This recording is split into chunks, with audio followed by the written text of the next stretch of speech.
बिस्मिल्लाहिर्रहमानिर्रहीम। अस्सलाम वालेकुम नाज़रीन, आप यूट्यूब चैनल देख रहे हैं। मैं इमरान खान हूँ। पाकिस्तान का जो सबसे बड़ा इदारा माना जाता था पाकिस्तान की मिलिट्री, उसको भी तबाह बर्बाद कर दिया गया। जिस तरीके से आर्मी चीफ की एक्सटेंशन का तरीकाकार बदल दिया गया, जिस तरीके से उन्हें ताहयात इस्तिस्ना दे दिया गया, जिस तरीके से उसको सियासत के अंदर इन्वॉल्व कर दिया गया, और अब तो बड़े फ़ख्र से सीना ठोक कर कहा जाता है कि हाइब्रिड निज़ाम चल रहा है, जर्नैल और सियासतदान मिलकर मुल्क को चला रहे हैं।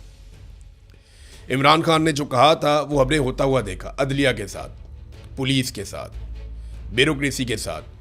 तो तमाम जगह पे हमने वो तबाही अपनी आंखों से देखी। पीआईए जैसा इदारा जो है, इन्होंने ओने पोने बेच दिया। तो क्योंकि ये तब्दीली बड़ी खौफनाक थी, इस रिजीम को मुसल्लत किया गया था, और क्योंकि ये हज़म नहीं हो रहा था किसी को, तो उसे हज़म करने के लिए इमरान खान ने जो जो कहा वो हमने अब होता हुआ देखा। देखिए, ये अवाम से बदला भी लेते हैं, अवाम का मजाक उड़ाते हैं, फिर इंजॉय भी करते हैं। मिसाल के तौर पे ये खबर आप देखिए कि बिजली की कीमत में इस हुकूमत ने कमी की है और एक अजीबो गरीब किस्म का रिलीफ अवाम को दिया, 1 पैसा फ़ी यूनिट। यानी अगर आप बहुत अमीर आदमी हैं और बहुत तगड़े आदमी हैं, आप 1000 यूनिट जला सकते हैं तो आपको 10 रुपये बच जाएंगे। मैं वैसे ही आपको मिसाल दे रहा हूँ, कैलकुलेशन में आपको 1 पैसे की वैल्यू बता रहा हूँ। अगर आप 200 यूनिट बिजली इस्तेमाल करते हैं, जो नॉर्मली सार्फिन की बहुत बड़ी तादाद करती है, तो आपके बिजली के बिल के अंदर जो बचत होगी वो 2 रुपये की होगी। आप यहाँ से अंदाज़ा कीजिए कि इन्होंने कई गुना बिजली की कीमतें बढ़ाई, और जब आवाम को रिलीफ देने का वक्त आया तो 1 पैसे का रिलीफ इन्होंने आवाम को दिया। ये आवाम का मजाक उड़ाते हैं, उनसे बदला ले रहे हैं इस बात का कि आवाम ने इन्हें वोट क्यों नहीं दिए, और रोज़ाना की बुनियाद पर ये आवाम से बदला लेते हैं। मरीम नवाज़ ने कल एक दावा किया, बहुत अजीबोगरीब किस्म का दावा कर दिया जी मैं तनख्वाह नहीं लेती। तो मरीम नवाज़ तनख्वाह तो नहीं लेती, लेकिन फॉर्म 47 ले लेती है, जाली हुकूमत ले लेती है, महर शराफत से इलेक्शन हार के सीट ले लेती है, अय्याशी वाला लग्जरी जहाज अरबों रुपए का वो ले लेती है।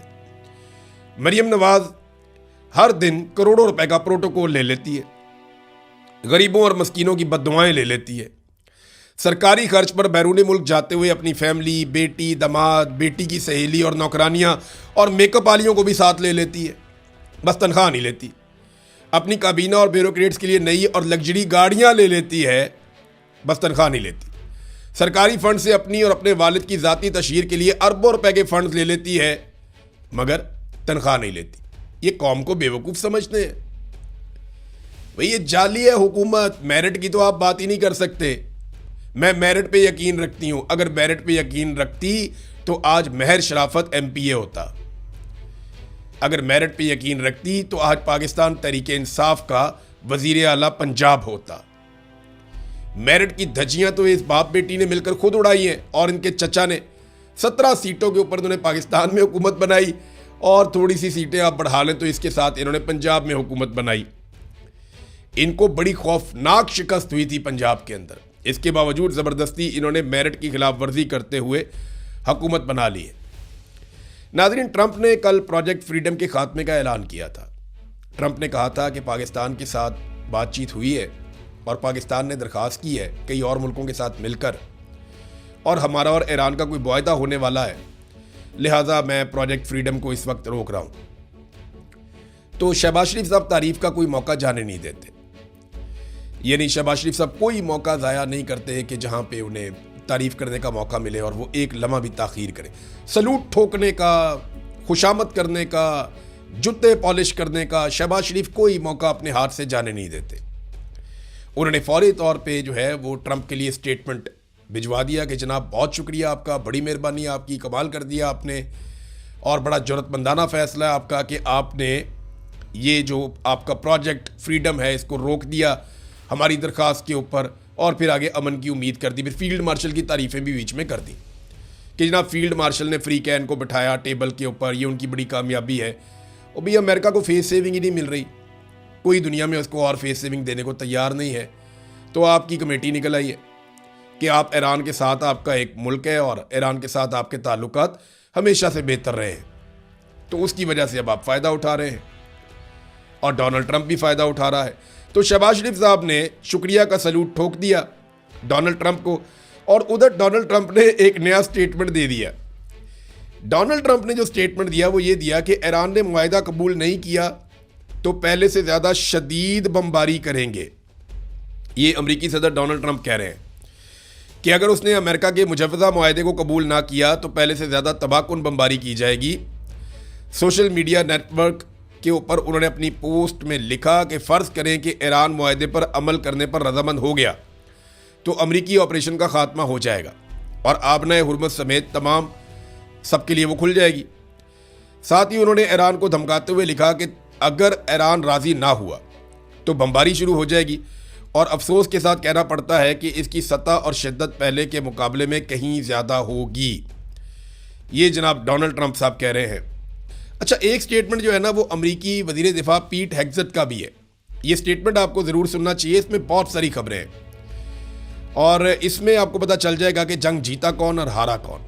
अमरीकी वज़ीर जंग ने कहा कि हम ईरान की ज़मीन पे भी नहीं जाएंगे, ईरानी फ़ज़ाओं में भी नहीं जाएंगे। ऑपरेशन प्रोजेक्ट फ्रीडम सिर्फ हरमुज़ को खोलने के लिए है। हम चाहते हैं कि आपने हुर्मुज़ खुल जाए, सिर्फ इसलिए हमने ये ऑपरेशन किया है।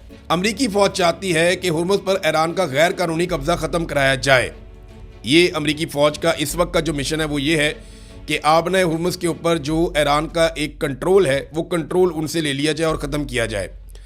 तजारती जहाज़ों को ईरानी जारहियत से तहफ़्फ़ुज़ फराहम करना चाहते हैं, लड़ाई नहीं चाहते। अब ये वो अमेरिका है जो थोड़ा अर्सा पहले कुछ और कहता था, किसी और तरीके से कहता था। ये वही वज़ीर दिफा है अमेरिका का जिसकी ज़बान से बहुत बड़े बड़े दावे निकलते थे।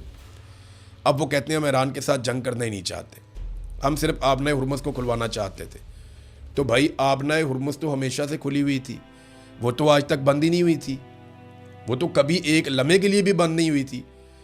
ये तो पहले अमेरिका ने एक जंग लड़के बिला वजह आबनाए हुर्मुज़ को बंद करवा दिया और उस वक्त जो जंग लड़ने के मकासद थे उनमें क्या था, एक ईरान में रजीम चेंज करना, वो नहीं हो पाया। दूसरा, ईरान से यूरेनियम उठाकर ले जाना, वो भी नहीं हो पाया। तीसरा, ईरान की मिसाइलों की और ड्रोन्स की पूरी ताकत को कुचल देना, वो भी नहीं हो पाया।